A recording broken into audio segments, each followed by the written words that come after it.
நான் C Joseph Vijay எனும் நான்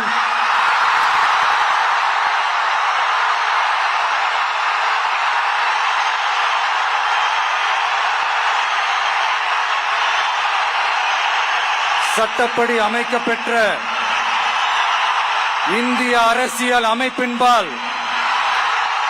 உண்மையான நம்பிக்கையும் மாறா பற்றும் கொண்டிருப்பேன் என்றும் இந்திய நாட்டின் ஒப்பில்லாத முழு முதல் ஆட்சியையும் ஒருமையையும் நிலை நிறுத்துவேன் என்றும் தமிழ்நாட்டு அரசின் முதலமைச்சராக உண்மையாகவும் உளச்சான்றின்படியும் என் கடமைகளை நிறைவேற்றுவேன் என்றும் அரசியல் அமைப்பிற்கும் சட்டத்திற்கும் இணங்க அச்சமும் ஒருதலை சார்பும் இன்றி